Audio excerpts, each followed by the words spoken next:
నమస్తే. శ్రీ గురుభ్యో నమః. శ్రీమాత్రే నమః. ఆదిత్యాయ చ సోమాయ మంగళాయ బుధాయ గురు శుక్ర శనిభ్యే రాహవే కేతవే నమః.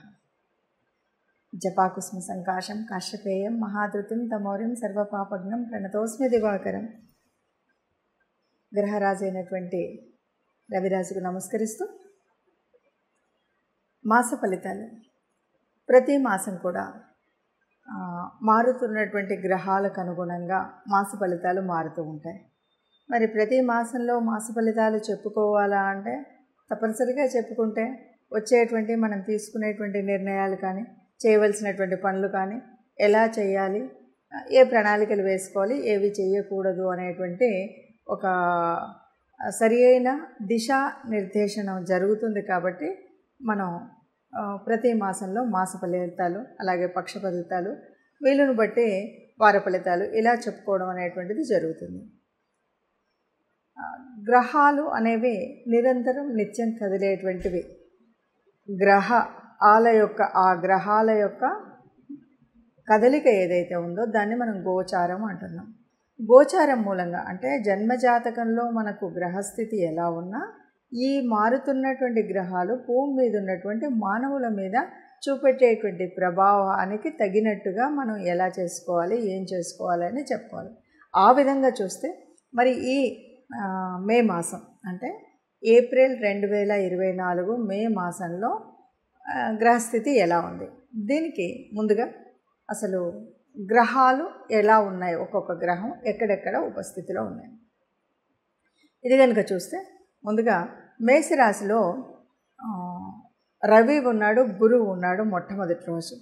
కానీ గురువు మొదటి రోజు అంటే 1వ తారీఖు సాయంత్రం నుండి అంటే మనం 2వ తారీఖు లెక్క వేసుకున్నా కూడా గురువు వృషభంలోకి మారుతున్నాడు. మరి ఉన్నటువంటి రవి మరి 14వ తారీఖు మళ్ళీ వృషభంలోకి మారుతాడు. ఇక శుక్రుడు అక్కడే ఉంటాడు. ఇది ముందుగా మేషరాశిలో కనిపించేటువంటి రాశి గ్రహాల యొక్క కూటమి. తర్వాత కన్యలో కేతువు, ఇంకా కుంభంలో శని కనిపిస్తాడు. ఇక దాటితే మీనరాశిలో కుజుడు, తర్వాత బుధుడు, రాహు, ఈ ముగ్గురు అక్కడ ఉంటారు. బుధుడు 11వ తారీఖుకి మళ్ళీ మేషరాశిలోకి ప్రయాణం చేస్తాడు. ఇది రాసుల యొక్క స్థితి, రాసులలో గ్రహాల యొక్క స్థితి. ఈ రాశుల్లో ఇలా ఉంటాడు. చంద్రుడు 2.5 రోజులకు ఒక గ్రహం చొప్పున మారుతూనే ఉంటాడు. ఇలా గ్రహాలు ఉన్నప్పుడు మరి ఈ మార్పు వల్ల ఒక్కొక్క రాశి వారికి అంటే 12 రాశుల వారికి ఎలా ఉంటుంది, దానివల్ల ఫలితం ఎలా ఉంటుంది అంటే ఇటు చిన్న చిన్న మార్పులే. ఎందుకంటే ఒకేసారి ఈ నెల లోపల ఉద్యోగాలు వచ్చేసో, పెళ్ళిళ్ళు అయిపోయో, ఇంకేదో అవుతుందన్నది కాదు. మనం ఉన్నటువంటి కొన్ని కష్టాలు కానీ, కొన్ని నిర్ణయాలు కానీ, కొన్ని రకాలైనటువంటి పనులు చేయాలా వద్దా అనేటువంటి ఒక స్థితి కోసం మనం చెప్పుకునేటువంటిది ఈ గ్రహస్థితి. ఇప్పుడు ఒక్కొక్కటిగా 12 రాశుల యొక్క ఫలితాన్ని చూద్దాం. తదుపరి రాశి సింహరాశి. సింహరాశి వారికి గాను మే నెలలో ఎలా ఉంటుంది అని కనుక చూస్తే కొద్దిగా ఆరోగ్యరీత్యా కొంచెం ఇబ్బంది ఉంటుంది ఉన్నటువంటి గ్రహస్థితి వల్ల. ఏ రకంగా అంటే తిన్నటువంటిది జీర్ణం కాకపోవడం, దీని ఏమంటాం, అజీర్తి అంటాం. అజీర్తి లక్షణాలు బాగా కనపడతాయి. కొన్నిసార్లు రక్త ప్రసరణలో సమస్యలు అంటే ఏంటి అంటే ముఖ్యంగా బ్లడ్ ప్రెషర్, లో ప్రెషర్ కానీ, హై ప్రెషర్ కానీ, అంటే రక్త ప్రసరణ సరిగ్గా ఉండకపోవడం వల్ల వచ్చేటువంటివి కొన్ని. ఇంకా ఈ రక్తం ద్వారా వచ్చేటువంటివి అంటే కొంతమందికి ఈ ఫైల్స్ అట్లా ఉంటాయంటారు కదా, వీటి వల్ల కూడా కొన్ని ఇబ్బందులు కలిగేటువంటిది అయితే ఉన్నాయి. అంటే ఇవన్నీ కూడా మీకు ఆరోగ్యరీత్యా మిమ్మల్ని ఇబ్బందులు పెట్టేటువంటి పరిస్థితి. కొంత నిరుత్సాహం లేదా అసౌకర్యమైన అంటే నేను ఇది అనుకున్నాను, ఇది చేయలేకపోతున్నాను, ఇన్కన్వీనియంట్గా ఉంది, ఇలాంటివన్నీ కూడా మనకు మనసులో అంటే ఒకటి సింహరాశి వారికి మనం ముందు నుండి చూస్తే కూడా ఎవరు ఎక్కడున్నా కూడా ఈ సింహరాశి వారికి దాదాపుగా ఎప్పుడు అనుకున్నది అనుకున్నట్టుగా గట్టి పట్టుదలతో నిజానికి ఒక పని దూసుకు వెళ్ళే విధంగా చేయగలుగుతారు.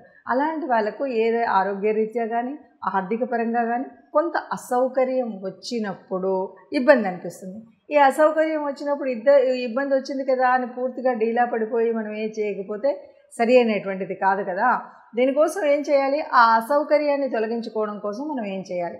ముఖ్యంగా సింహరాశి వారు అంటే ముఖ్యంగా ఇప్పుడు ఈ అసౌకర్యాలను తొలగించుకోవాలంటే కొంత యోగా అభ్యాసం చేయడం అనేటువంటిది చాలా మంచిది. అన్నింటికి మించి రవికి పూజ చేయడం, అంటే రవికి పూజించడం అంటే ఉదయాన్నే లేవడం, సూర్య నమస్కారాలు చేయడం, ఇది చాలా ఉత్తమమైనటువంటిది. ముఖ్యంగా మేషరాశి వారైనా సింహరాశి వారైనా ఈ రవిని పూజించడం, రవి యొక్క స్తోత్రాలు చదవడం కానీ, సూర్య నమస్కారాలు చేయడం కానీ, ఆదిత్య హృదయం వినడం కానీ ఇలాంటివి చేసినప్పుడు చాలా శుభంగా ఉంటుంది అని చెప్పచ్చు. మరి గ్రహాల స్థితిని బట్టి మనం ఈ రాశి ఫలితాలను చెప్పాము. ఇలా రాశి ఫలితాలు ఉండడం అనేది అందరికీ ఇలాగే ఉంటుందా? అందరికీ ఇలాగే జరుగుతుందా?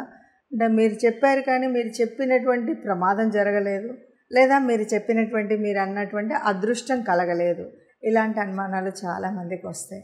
వీటన్నిటికీ పరిష్కారం ఏంటంటే గోచారం అన్నది అందరికీ యాక్యురేట్ రిజల్ట్ ఇస్తుంది అన్నది కరెక్ట్ కాదు. మరి కరెక్ట్ కానప్పుడు ఎందుకు చెప్తున్నారు అనేటువంటి ప్రశ్న కూడా మీకు ఒకటి వస్తుంది. కరెక్ట్ కాదు అంటే ఉన్నటువంటి వాళ్ళకి చాలామందికి జాతకం తెలియకపోవచ్చు, అంటే జన్మజాతకం రాయించుకొని ఉండకపోవచ్చు. అలాంటి వాళ్ళకి దాదాపు అంటే కోటాను కోట్ల మంది ఉంటే అందులో ఒక 30-40% ఆఫ్ ద పీపుల్కి ఇది కనిపిస్తుంది. అంటే ఈ గ్రహం ఇక్కడ ఉన్నప్పుడు దీని ప్రభావం ఇలా ఉంటుంది అని.